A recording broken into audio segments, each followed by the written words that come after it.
Bada bing, bada boo. Bada bing, bada It is boom. one of the biggest churches in the city of Busan in South Korea. Only nobody really knows it exists. Huh? It's in the middle of the woods. You have to be invited in to join the church, but it's also not a cult. This is not a cult story. The church has the capacity to seat 3,500 people, give or take. Sometimes it's 4,000. Why do you have to be invited to go to this church, though? I feel like if you want to get closer to God, that should be an option, huh? There are just what feels like an endless row upon row upon row of rock-hard church pews. Every church member is forced to sit on for hours every single Sunday. The pews, the chairs, they're at a firm 90-degree angle, and because attendance is so high, you're arm to arm. In the summer, it feels like you and the person next to you are gonna fuse together in the flesh because Dang. the sweat, the moistness, just touching each other for hours at a time. Winters Are we talking about a church still? That's not what's- as bad, but every single Sunday, the inevitable moment comes, like every Sunday, the red sack people. The Pastor Lim at the podium will ask the red sack members to come up. It looks like a row of red floating balls that just float onto the stage. But they're people. They're wearing red burlap sacks with ugly paint on the front. And the ugly paint reads, "I am a sinner who has gone against God's word." Everyone in the church holds their breath as the pastor approaches the red sack people. His eyes look soft. They look sympathetic. He puts his hands on their heads and they bow down. The pastor closes his eyes. "In the name of Jesus, you are being punished." Huh? Then he moves to the next one. "In the name of Jesus, you are being punished." And then the next, one by one, he does this to all of them. "In the name of Jesus, you're being punished. In the name of Jesus, you're being punished." And then he turns around. The pastor does. And when he turns back to face the row of red sack wearing people, he has put on a pair of boxing gloves. And bam, What the fuck? he just starts pummeling them one by one what? to the ground. None of the thousands of people in this church look away. They're not allowed to. Bro, what?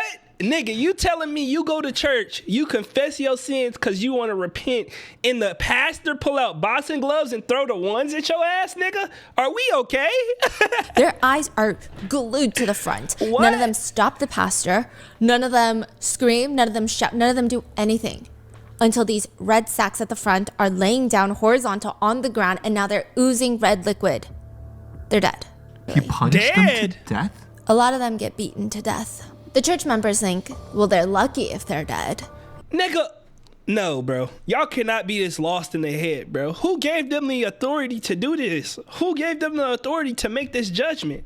You know, if they're dead, their bodies will be dragged off, probably to be sold. If not, they're going to repeat this again next week. This is Hell not no. a cult. This is the Brothers' Home, a government-funded camp to cleanse the humans of South Korea for the Olympics. Please take a break if it gets to be too much. This case is on the heavier side. But I also think it's very important. Another thing to note is that this is something that happens all across the world, like I said in the previous episode. And South It's Korea not the at the spot time in that this certain took place was places. not a democracy. It was run by a dictator. So hopefully massive changes have been made. And additionally, our amazing Korean researchers and translators were actually able to travel to some of the survivors involved in today's case, conduct in-person interviews. They translated the survivor's book, The Surviving Child, written by Han Jung-sun. He's a huge part of the case. I'm going to refer to him as Han. Additionally, this is a 3-part case. If you haven't watched part 1, please go watch that first. I'm going to link it because Definitely go watch part 1. The part 1 was crazy. I cried in the episode. If you haven't checked it out, this is part 2 to the real life Squid Games. So tune in. We go check out all of the parts that Rotten Mango dropped. this is going to make sense. In part 1, we go through the torture games that were held at Crazy. the Brothers' Home Welfare Center, how they compare to Squid Games. It hurt And they in this listened to. episode, we're going to go through what they do to the dead bodies, as well as the saltwater food torture and what happens when you escape. In part 3, we will go in depth on the wealthy benefactors of this facility. That's so what with I that wanna being hear. said, let's get started. In season 2 of Netflix's Squid Games, the main character, Ki-hoon, he just survived Squid Games. In season 1, he walks away with $40-something million. But he more or less, was it worth it? I don't really know. He more or less had to kill his childhood friend that dies in the games to win. And the minute he comes home, he finds out that his mom is dead as well. So for a year, he can't even touch the money that he won. The Yeah. idea that he would have to use this blood money, it just reminds him of every single person, all 400 something people that died in the Squid Games. It doesn't even make sense. Couldn't he win all of this money without them dying? It's not like they died so that he could get the money. The money was already there. Yeah. It doesn't connect. A year after his initial win, he finds out the truth. The games are created for rich people's entertainment, and this lights a fire underneath him. The logical thing for him to do is find closure, walk away. But instead, Ki-hun vows he is going to get revenge on the rich VIPs, and he's not going to stop. He is going to end these stupid games, even if it means losing every single penny that he had just won, and even losing his own life. Yeah. The National Assembly building in South Korea is this massive stone Also, if y'all want to check out my full reaction to season 2 of Squid Games, it is over on the Patreon. Shameless plug. structure. But the legislators, they show up, so do the administrative staff, personnel, researchers. They show up to work, and outside is usually a row of people, protesters. But this time is different, because a lot of people will protest different things at the National Assembly, but this group, they've been very serious. They've been living here for 3 years, living outside the National Assembly in tents. Sometimes they walk, sometimes they just hold a sign with tears streaming down their face. Sometimes they fast, and people have to beg them to eat because they're becoming emaciated. This time, they're sitting next to each other one by one, and they're all looking stoic. They're not saying anything. Their eyes look like they're about to start crying. Some of them are already crying. There's just tears dropping everywhere, and they're all shaving their heads to get attention. How many people in that group? It's like a row of 10 almost. Damn. These are the victims of the brothers' home. They have been protesting for 3-something plus years. I mean, it's a long time. And Bro, how has nobody gotten like any justice for any of this stuff? Or maybe we getting too ahead of ourselves, but I feel like with her knowing so much information on this, like somebody had to, And it all started with one man, the man who wrote the book, Han. He tells the legislators, "I am a child who survived hell. You know, it's easy to go from human to beast, but very hard to return from beast to human." Facts. Which is why after he escaped Brother's home, he wanted to kill people. What? He admits he thought becoming a serial killer was the only way that he could escape Brother's home. He says, like a psychopath, after I left, I just wanted to kill everyone around me. I felt like it was the only way to get everyone to listen to my story. But then I thought, what about everybody else? Everybody already hates us. We were labeled as vagrants. People saw us as less than human even after we got out of Brother's home. Why give them more reason to look down on us? Dang, So he that's said, I'll fucked give up. it one shot. I will go to the National Assembly and I will protest and see what happens. Escaping the brothers' home compound is nearly impossible. In part 1, we talked about how the walls are 30 feet tall. I mean, even if you somehow manage to Spider-Man climb the structure, they put, in certain parts of the wall, glass shards on top. Come on now. One attempted escapee, Lee, he says he made it up the wall. He climbed it. And when he reached the top, he had cut up his hands and legs so badly he was caught. He says, I was dripping in blood. I couldn't walk. So I was dragged across the concrete, leaving these blood stains, sent back to the office. I was beaten by the guards. Everybody took turns hitting me. I was beat probably 100 times in that moment. Damn. Then he was taken to the church to repent for his sins. He had to put on that red sack. And from there, the pastor would pummel him in front of everyone to show everybody, this is exactly what happens when you try to escape from Brother's home. Bro, the fact that they doing this in a church, bro, like these people who are over this, are a part of this, are literally the devil's spawn, bro. Like from the first part to this part, like it's just getting worse and worse. What do you mean you beat somebody to death in a church? Are y'all like the disrespect? The pastor, is that the same guy as that head dude in charge, or it's a? No, different guy. But he's another. They got top pictures too? Yes. person. They're a family. In the end of part 1, 12-year-old Jung, do you remember him? His dad is the toilet paper salesman. Yeah, I remember that. He's trapped in Brother's And he saw home for his 2 dad years, and the only thing keeping him alive is the thought that his dad is going to come and save him. Years later, his dad shows up at Brother's home, but instead of being there to take him out, rescue him, He a Jung's part dad of is it. standing there wearing a blue tracksuit. It's very interesting because Squid Game, even the actual show, has a lot of interesting components, like the fact that there's Facts. so many familial Like in part number 2, spoiler alert, I'm letting y'all know ahead of time, so don't get mad at me in the comment section. But spoiler alert, they had a dude that was in Squid Game season 2 who is with his mama. Like that, I ain't gonna lie, it's a little weird now that she's showing off like the parallels between the brother's home and the actual Squid Games. dynamics at play in season 2. I would say these are not really spoilers because season 2 is connected to season 3, so we don't really know what happens even. But if Facts. you're adverse to any type of spoiler, please be The warned. ending pissed me off. So for example, in the new But round of Squid Games, there's a mother and son duo. exactly what I was The talking two about. of them, they meet in the games. Neither knew that the other party was going to show up. They have no idea. They And the son was pissing me the hell off because why you in there playing around with your life and your mama life? He was pissing me the hell off, bro. Y'all got to go check my reaction get out there, over they on Patreon. enter the games, and both of them are there to win the money so that they could pay off the son's gambling debt. Without giving any spoilers, I mean, how is that going to play out? We don't know because, like I said, season 3 is coming. If it's just like the first Facts. games, We have there's no only idea. one standing. It can't be both the mother and the son. If there's an unspoken familial bond, that would indicate then it has to be the son, right? Because he's younger. And mothers likely have that innate desire to protect their own children. Or I wonder if it's a question of, are humans just humans at the end of the day? Like when it really comes down to it, survival instincts kick in regardless of who birthed you. And it's about surviving in the end. Nah. For example, the recruiter, remember the guy in the suit that works for the games? His whole job is to go around, approach people at subway stations. He knows they have debt. He's the one that scouts the potential candidates for the game, invites them in. He thinks all these recruits are beneath humans. He thinks they're subhumans. Yeah, he he believes weird. genuinely that he is doing the world a favor by getting rid of them. Bro, the recruiter's like arc is ridiculous. Nigga killed his pops. He used to be a pink suit wearing guard inside of Squid Games, and he tells the main character in season 2, clearing and incinerating the bodies of countless people like you. These things aren't human, they're just trashed.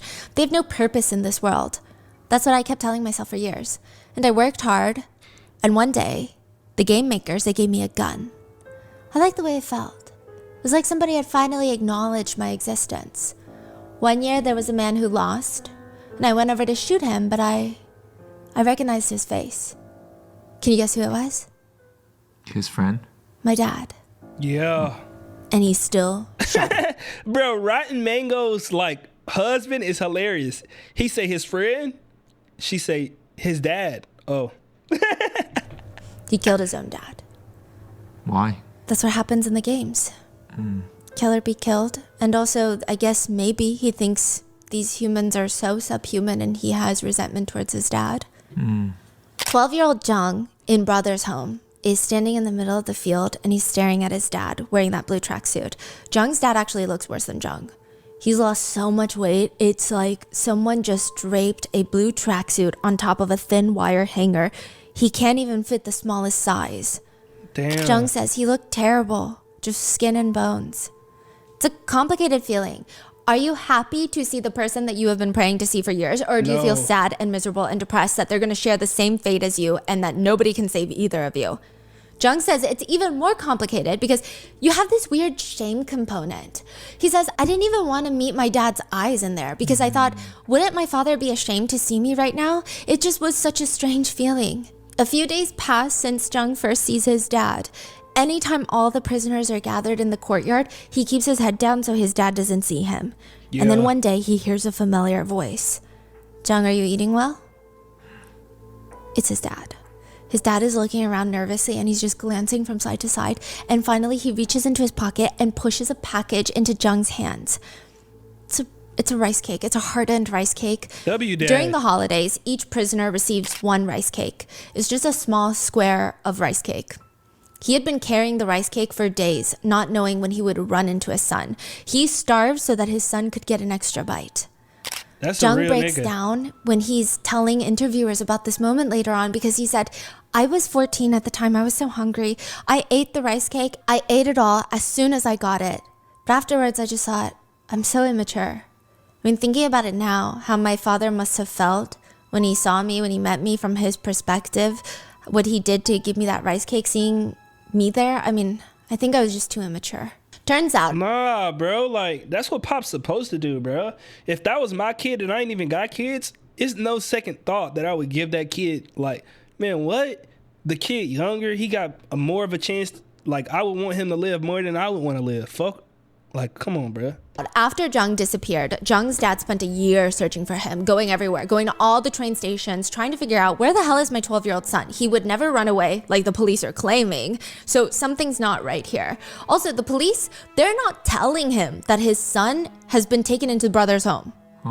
They're just saying, oh, I don't know. Maybe he ran away. Who cares about your son? I mean, police Are the one that took him in. Yeah, yes, they're the one that kidnapped. They don't even tell him.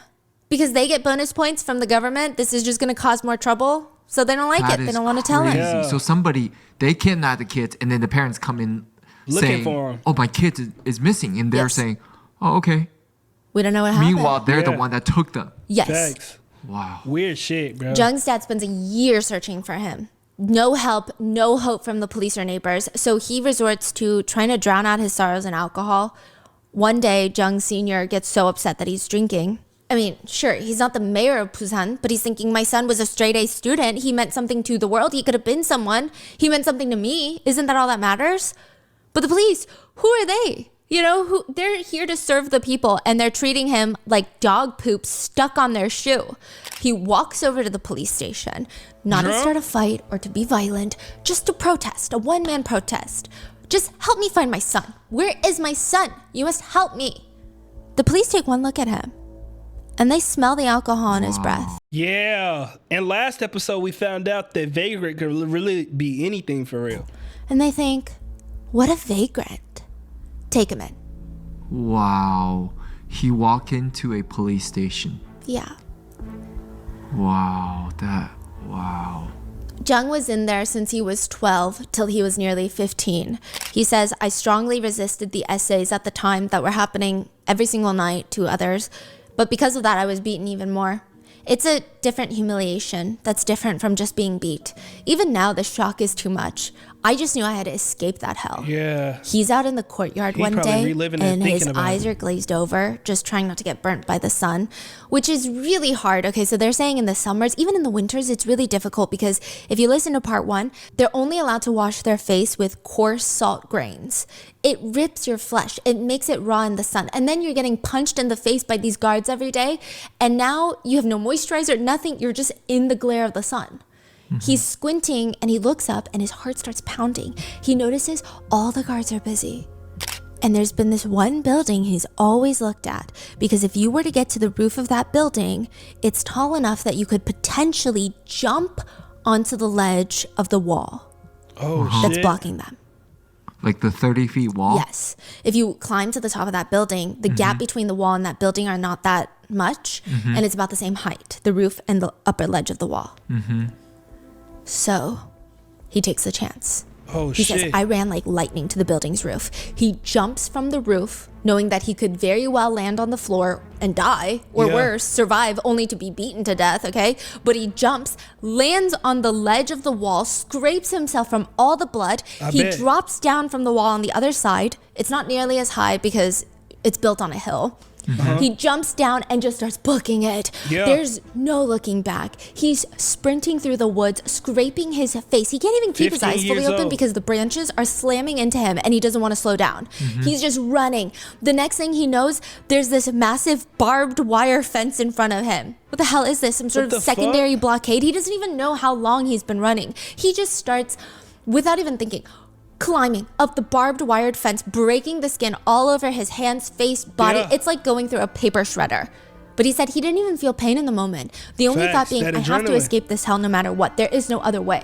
I Had to have leave to his escape pops behind. Damn. this hell. He drops down on the other side. He made it.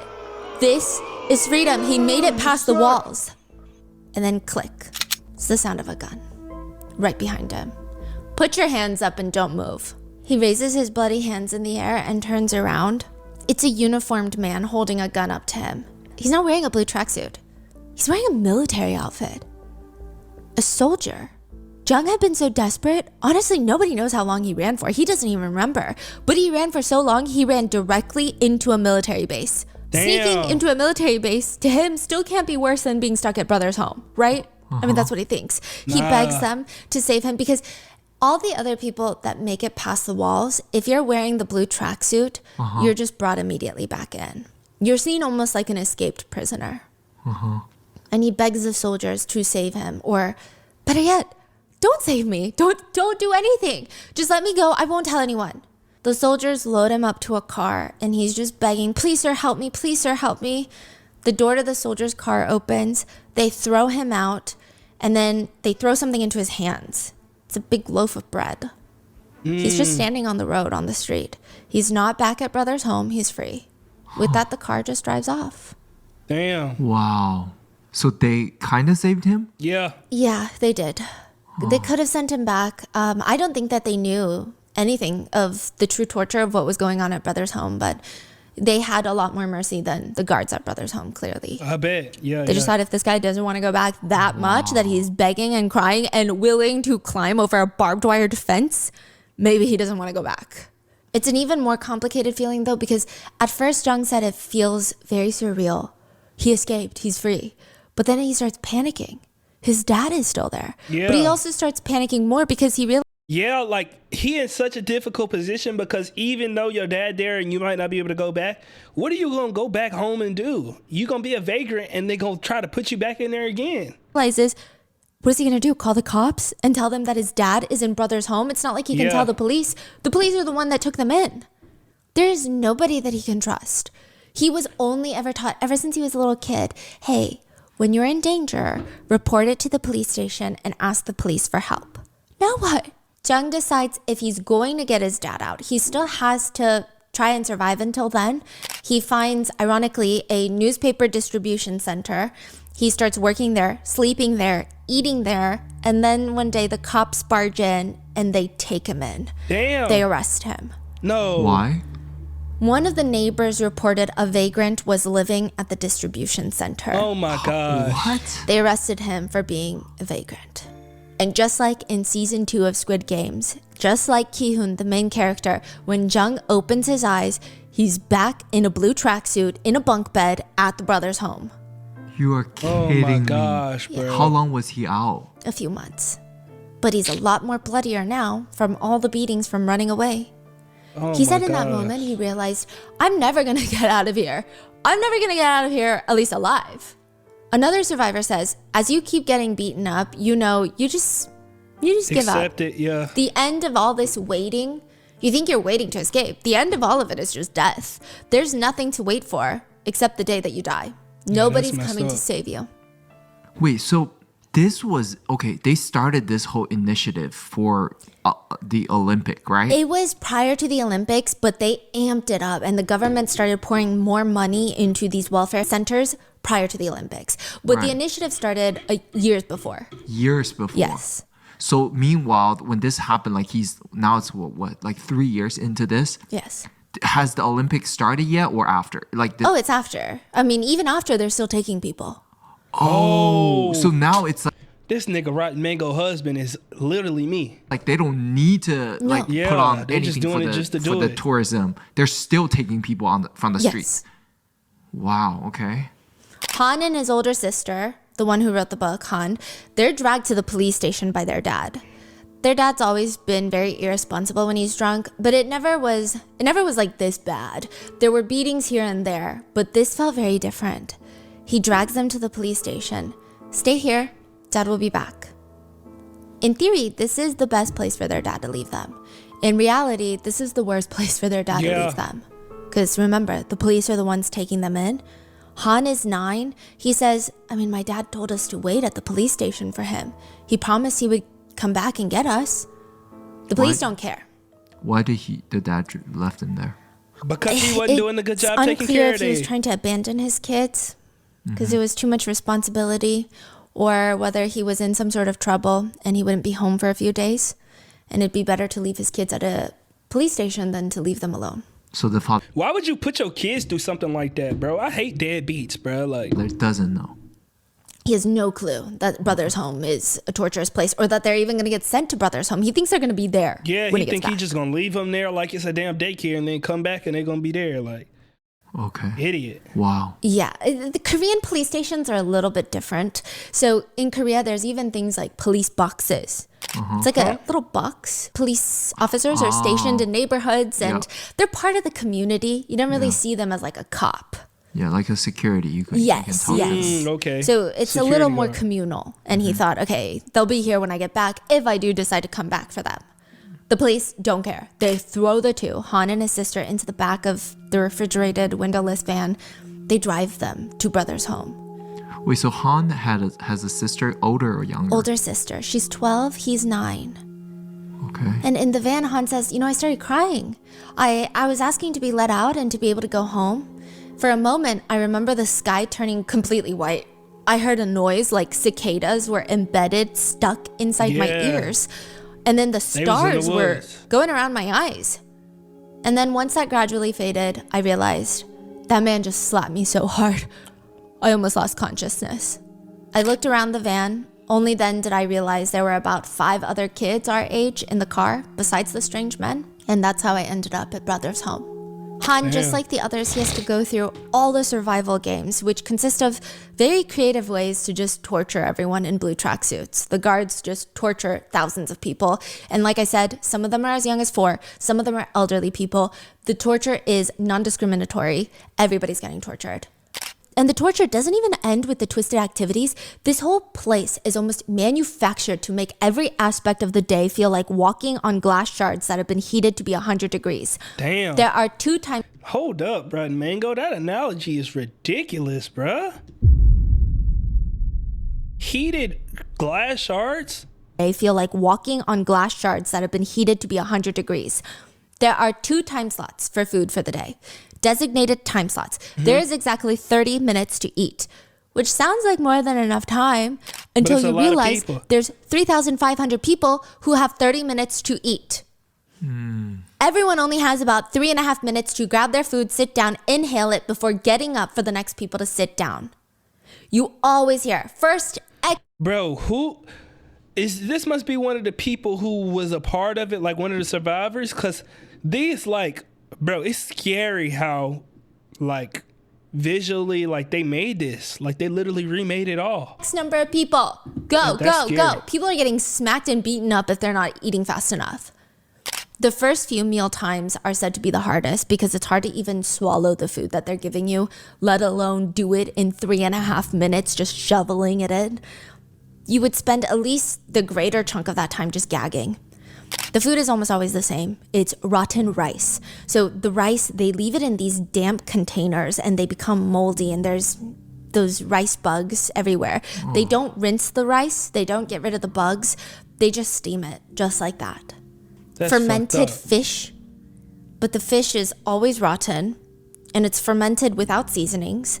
There's fermented cabbage, but there's no red pepper flakes to make the kimchi, so it's just salt sprinkled kimchi, diced radish kimchi. There would be some soup on some days, but it would just be water with nasty oil floating around and then little my radishes just floating around. It is not only a nutritionless meal. Every single ingredient is moldy, spoiled, and to the point that it was almost decaying. And they just slop it all together in water, cook it into a fermented rotten stew, and serve it with rotten, molded, unwashed rice steamed to food poisoning perfection. Even if you can stand the taste and digestion of the decaying food, there's still not enough food given to you to fill your stomach. Damn. Everyone in there is starving at all times of the day. Everybody is malnourished. And that's when you find out things that you never really think you would ever find out. Like what? Han says he has a lot of knowledge that most people probably don't have. For example, if you eat too many pine cones or pine needles, you get diarrhea and you're gonna vomit for days. Damn. He says, well, you can pick the pine cones, peel off the outer layer with your teeth, and then chew on the white part inside, kind of like an artichoke. You can't really swallow it, but you can at least feel like you're eating something. Or if you have the chance, you Bro, you know how nasty the food gotta be for somebody to eat a pine cone, bro? can catch and eat centipedes. It will feel like the most nutrient-dense meal at the brother's home. It's hard to say which part of that is worse. Is it the torture games? Is it the food? Or is it that non-stop itch that you feel on every part of your body that makes you want to scrape your skin off, but you can't because the minute that your skin breaks, there's just pus oozing out Almost every single person in Brothers Home has a severe skin disease. Most of them have severe eczema and their skin is just raw. It's throbbing. It feels like there's a heartbeat under every part of their skin. Every single day, without fail, regardless, it feels like their skin is about to slop off. They're forced to scrub themselves on this sensitive skin with coarse salt. During the winter, the ice cold water combined with the salt is so unbearable, everyone avoids washing at all. Han writes in his book, many of us had skin diseases because we also shared blankets. And, hygiene was poor. Everybody's skin was always leaking pus and blood. And it's now being rubbed all over everybody else under the blankets in the shared bunks. And at night, when you think, okay, maybe I'm getting used to the itch of this eczema itch and having these dry, open, raw wounds scraped with salt, just when you think you're used to it, at night, there's you hear a lot of smacking sounds in Brothers Home at night. They're light smacking sounds because you can't be too loud. A slap helps more than a scratch. Maybe it's in your head because you think the lice are dying from each smack. It's the intense, inescapable itch of pubic lice. Huh? Even if you think the itch is bearable, that's horrible. it's the type of crawling sensation down there that makes you feel like there are 1,000 little bugs crawling over you. It feels like they're trying to crawl inside of you. Lice. The only chance of getting rid of the lice is once a week, you get a hot water bath for 2 seconds, and it's the only time to try and get rid of all the foreign friends. It also doesn't help that you only have 2 pairs of clothes. The 2 blue tracksuits, which, by the way, they're so crazy about everyone being uniform. A lot of people say it felt like North Korea in there because it doesn't even make sense why the uniformity was so important. Yeah. Even if the zipper is broken and can't be zipped up, if the uniform requires it to be zipped up, you have to find a way to get it to stay closed. Otherwise, you will be beaten to death. 600 people died in here, at least. Han says it doesn't matter. If your pants the waistband stretches out, you have to find a way to tie it with no supplies. Yeah. Because, your pants falling down, sure, in front of 4,000 people, it's a little embarrassing, but you're gonna get beaten. Everyone's fingernails look like they've been gnawed off by rats. They're always trimmed incredibly short. There are only 5 nail clippers for the whole place. But if you have long nails, you get beat. So everybody just chews off their nails. Whoa. But there's no money in the torture itself because that's what doesn't make sense. Yeah. Who is funding the Brothers Home? Why does it exist? Probably some of them evil people who just trying to clean up the city and make it look nice. So if the government Goofy ass funds niggas. Brothers Home and every quote unquote vagrant that gets brought in, there's government subsidies. The people who run Brothers Home, they get paid per person per day. But that's not where the real money is. So a few years ago, there was a story that a good chunk of the prison population in China don't have fingernails. You're talking about today? Yes. Oh. It's like a whole thing. Everyone's like, where are their fingernails going? Are they chewing them off? Are they being ripped off? Like, why don't they have fingernails? Are there certain conditions inside the prisons where their fingernails just fall off? What's going on? They do some investigating. And a lot of the American consumption of pre-peeled garlic is peeled in Chinese prisons. So a lot of these people, they would say, because you have to meet a quota every single month. You have to peel enough garlic slices. And garlic has certain compounds where if you keep peeling them, your fingernails pop off. Whoa, okay. And it's not just China, but incarcerated workers produce over $2 billion worth of goods annually. Even in the US, about 2/3 of the prison population work. That's what I was saying, bro. Like, if y'all do not know, now you know. Prison is literally just slave labor. It's literally slave labor. Do not ever put yourself in a position to go to jail, bro. It's not worth it, bro. And a lot of them, for some weird reason, are in the food industry. The prison complex and the agricultural business are like hand in hand. So they're working, you're saying? Yes. And they're getting paid like 20 cents a day. Yeah. Are you talking about Brothers Home? Or Yes. And whenever you get out of prison, they charge you. So in US They prisons, they're charge you working. money. In prisons across the world, they're working. And then in Brothers Home is this crazy trickle of money. The facility gets paid by the government just for housing the vagrants. But Brothers Home is like, why don't we make more money? Because what are they doing all day? These people that we have laying around. Getting beat, Let's nigga. have them work. Toys, children's toys, stationery, baby shoes, toothpicks. That's what they're making. Never ending cycle. One survivor says, if the overall production target wasn't met, they would stop all the work. They would send the workers out into the field and they would beat us one by one mercilessly with these giant pliers and hammers on the inner thighs. Your inner thighs would be all bruised, and my only thought at work was, I must not get hit. The worst part was a lot of the kids worked in fishing hook factories. They have to make fishing hooks. So these factories, is that what those 60 buildings Yes. are? Just different factories. Okay, that Different makes more sense. factories and different warehouses to house these people. They have a church on the premises. They have a medical unit, which just consists of they rip you People pouring open and salt pour on them. salt into your wound and rub it around. Oh my God. They have a psych ward. The government wants to get paid for these people, but you can't beat them into submission. A lot of them have really lost their minds in there. 진짜 정신병자 아닌 정신병자가 돼 있더라고. 예? So they just throw them into the psych ward where they drug them nonstop and they just get essayed and abused. Do you know if this facility is still around today or they've... No, it has been replaced by apartment buildings. What the? Don't piss me off, man. The audacity, bro. So many people went through tragic stuff like that, and they was like, man, just throw some apartments up. People look like that is crazy as fuck. Yes, because back then Busan was not as it wasn't that big of a city. I mean, it was, but it wasn't what it is now. Wow. Yeah. So the worst for the children, though, is this one factory where you make fishing hooks. They say when you work that quickly making fishing hooks, the hook gets stuck under your fingernails. And the purpose of a fishing hook is not release whatever it's latched onto. So when you work quickly, the hooks get stuck, and when you pull it out, your nail gets pulled out as well. You have to tear the flesh to get them out. They say you rip off your own fingernails to get the hooks out because you can't work and produce when you have fishing hooks stuck on each of your nails. There's not even time to think about what you're doing. It's just constant thoughts of, if I don't do this, the beating is going to be worse than this. Yeah. They keep working faster and faster. One survivor says, the day starts at 5. We make our beds. We have to do that in 5 seconds, very quickly, like the military. If not, you're going to get beaten by the guard the first thing in the morning. Then they do roll call. Then you go outside. Then you do the washroom with just salt. 3 seconds of water, salt for face wash, salt as toothpaste. Then you have to sing the military anthem. And one of the survivors says, I don't understand the point in that. If we were not in sync, we were beat. It just didn't make any sense what the point was. It's not even a real military. Bruh. Then they would be sent off to the factories. A survivor states they forced people to work in factories to produce products, and then those products would be sold to the public. The facility pocketed money from the products as well as benefiting from the free labor, as well as getting paid government subsidies.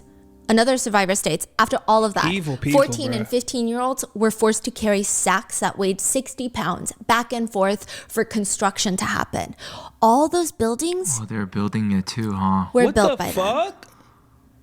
Whoa. It was a nightmare. This If is crazy. Bro, and did they really record all of this shit? That is wild. the children were unable to keep up, they would get beat. So the kids avoid getting beat. They're forced to work harder. The survival instinct would kick in, and it was astonishingly painful. They were forced to build the wall even that held them prisoner, the giant 30-foot wall that made it nearly impossible to escape. They were forced to build it. They say to build this wall, you have to carry up stones. One of the adults in front of me became exhausted and sat down for a moment to rest. The guard on site smashed the man's head with a wooden bat, and he died on the spot. Oh my gosh. That was the first death that this survivor witnessed. It wouldn't be the last. But because it was the first, he said he was so consumed with fear he couldn't eat or sleep for the next few days. I bet. And in Squid Games, there's this subplot. I'm sure you guys have all watched season 1, and even if you haven't watched season 2, the subplot is continuing. We don't really know how it's going to resolve yet, so I don't know if this is a spoiler, but there is a subplot of the guards, the pink uniform wearing guards in Squid Games. Yeah. They will take the bodies that they've shot down, the losers of the game, if you will, and they're supposed to shoot them Harvest dead. their organs, But yeah. instead of killing them, they immobilize them. Then they take them into this little bunker where a doctor shows up to try and sell the organs, take out the organs. It's very fascinating, the levels of profit. So the VIP clients, they get their entertainment out of these people dying, out of watching them kill each other for survival and for money. That's their entertainment. To the guards that are one step above the contestants, they take advantage of the contestants by, in death, selling their organs and profiting. The same goes for Brothers Home. Right. That's because that's Really? my question. Why are they so evil? Like Yes. you don't. Yeah. Okay. The facility will continue to profit even if the victims die. One survivor whose sole job was to clean up messes, particularly the messes of people who were escaped, recaptured, and beaten. He says, "My job was to clean up after them. But how? How do I clean it up? Wiping away the bloodstains, cleaning up the aftermath? I mean, I saw people all laying there on the floor with their eyes wide open. They were dead. The Bro, that total gotta number of be- people that died is said to be around 551, but it's likely that the numbers are far higher than that. One survivor says, there are so many graves there.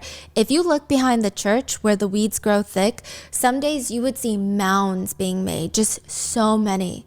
There's like a bathhouse there. Right in front of it is this incinerator. A lot of bones would come out of that incinerator." I remember a man named Kim. He was quite old at the time. This is a direct quote. He was carried into a secret guidance room. That's what they called it. That's where they would beat us into guidance, to listening to the guards better, not trying to escape. He was forced into that room and carried out. I watched. He was dead.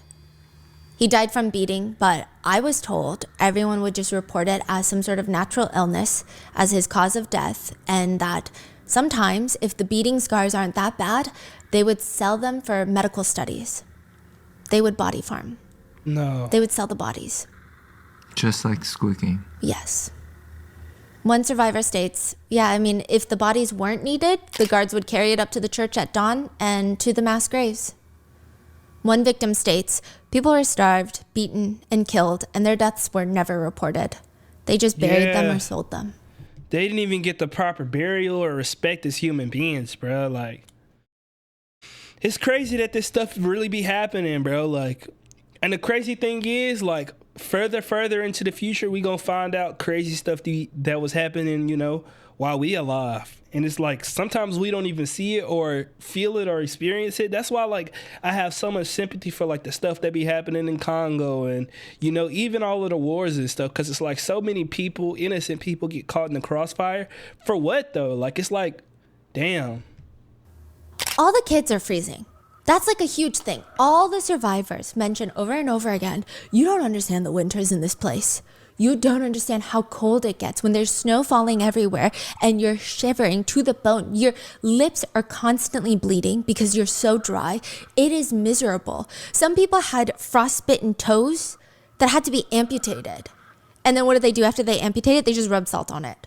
They said No, it's that bruh. bad. Underneath the facility, there's this little warehouse, storage room. What do they think salt is gonna do, though? And it's They just filled being to cruel. the brim with clothes. Like uniforms? Or oh Better clothes. they're making. No. Okay, so remember how I said this is not a cult story? So why do they have this giant church? Is it just because one of the leaders, like one of the facility owners, is religious? No, because religion is used to reel in donations for Brothers Home.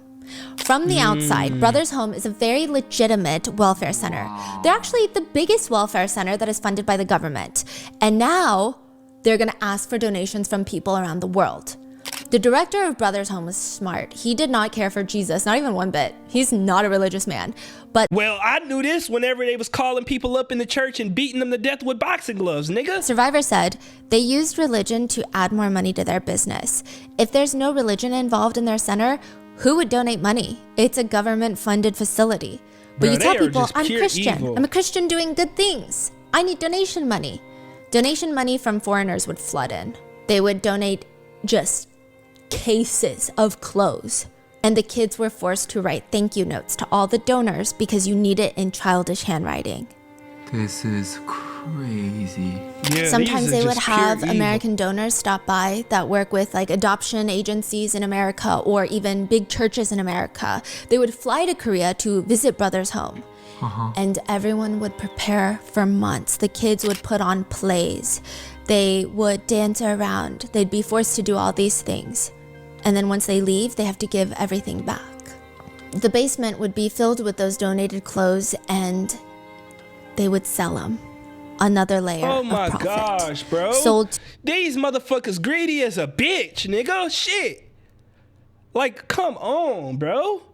They must not have kids or, bro, this to is local clothing stores. evil. This one odd time, a Wretched. bunch of donors donated a bunch of Despicable. cows, cattle, to be used for consumption.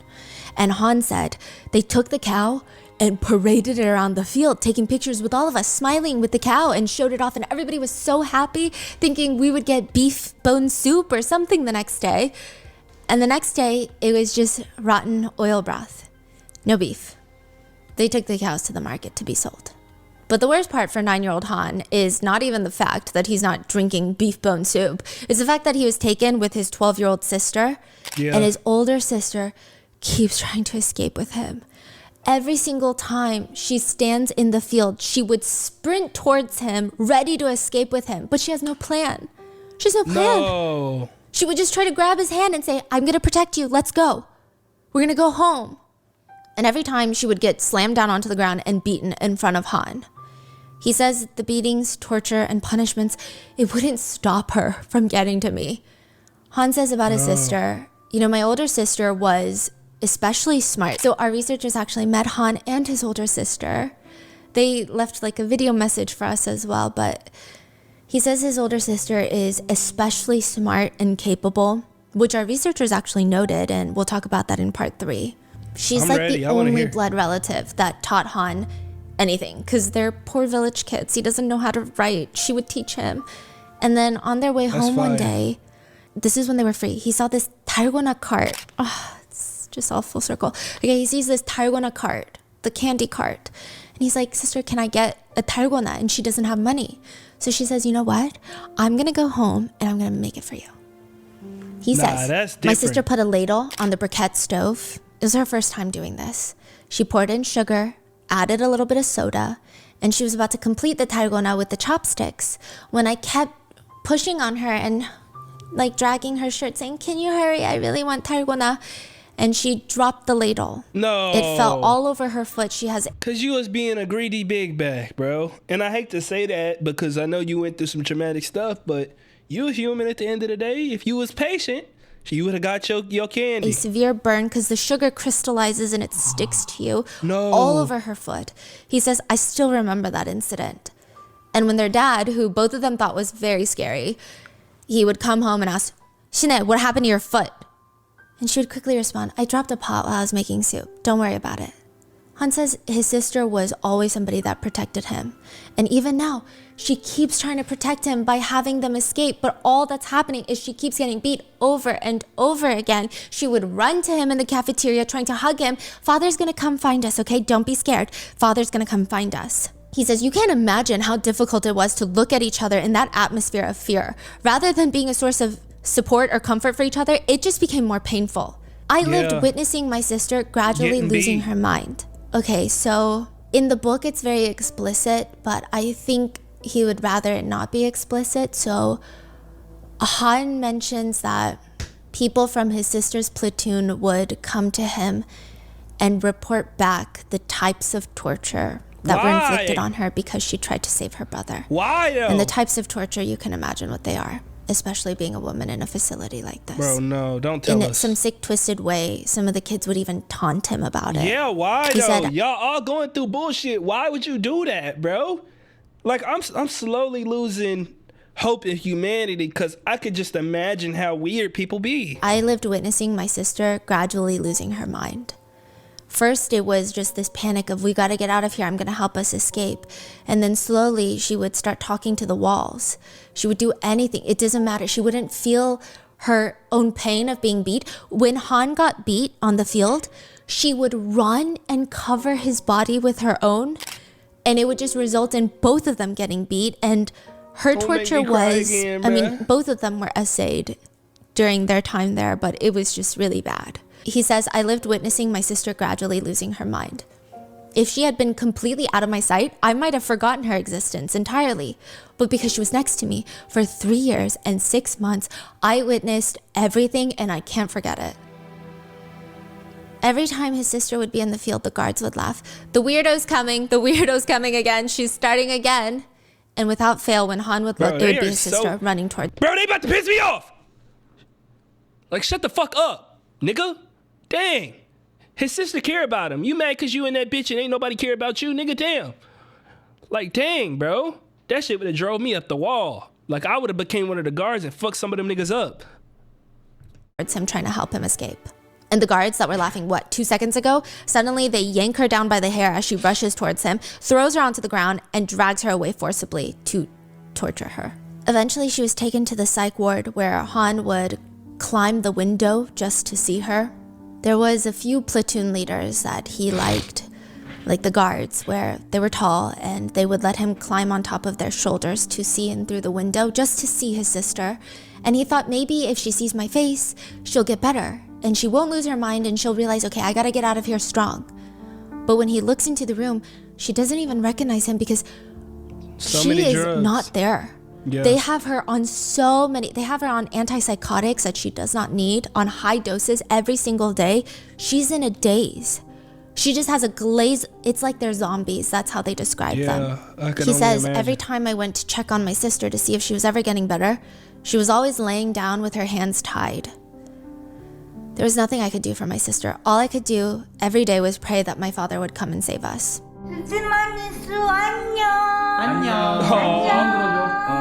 He says his biggest regret was before she was taken to the psych ward, one of the leaders was beating his sister, the guard, and they told Han, I'm not going to stop until you repeat after me. Don't come find me, you stupid. And they would make Han repeat it over and over again because he wasn't saying it with conviction, obviously. Yeah. And he's just crying as he's screaming at his sister, and she's on the ground and she still tries to come save him the next day. Then one day, Han hears a voice that he recognizes behind him. Have you been well? And he freezes. He can't even turn around. How's your sister doing? It's his dad. Oh my god. He's in a tracksuit too? Just like Jung's dad, Han's dad is in a suit, a tracksuit. Han writes in his book, I tasted despair. I hated my father to death because he dropped them off at the police station. Yeah. And he was never particularly the best father even prior. He said the thought that I could never escape this place now tormented me. And now this man is wondering, how's your sister doing? You the one that got him in that yeah. She's gone. She's no longer there. Seeing his dad, Han said he just had this overwhelming feeling. And these were the words that kept repeating in his mind while he was in the welfare center, which is, with a knife, with a knife. He didn't know what it meant. It was just always, with a knife. I'm gonna do it with a knife, with a knife. The next time Han would ever see his dad outside of Brother's home, he would have a knife in his pocket, ready to kill him. That is part 2 of Squid Games, the real story behind Squid Games. Part 3, we will tell you what happened to Han and Han's sister, Han's dad, as well as all the other victims who were outside of the National Assembly, and also the family who does not get punished and are in Australia living as millionaires. No, bro. Fuck no, bro. Come on, bro. Somebody gotta find these niggas and punish their ass. Stay tuned for part 3. Leave your thoughts in the comments and stay safe. I'll see you in the next one. Oh my god, Rotten Mango, don't do this to me, bro. Somebody gotta punish these niggas, bro. That's just fucked up. Oh my god, I'll catch y'all in part number 3. I almost cried again this episode.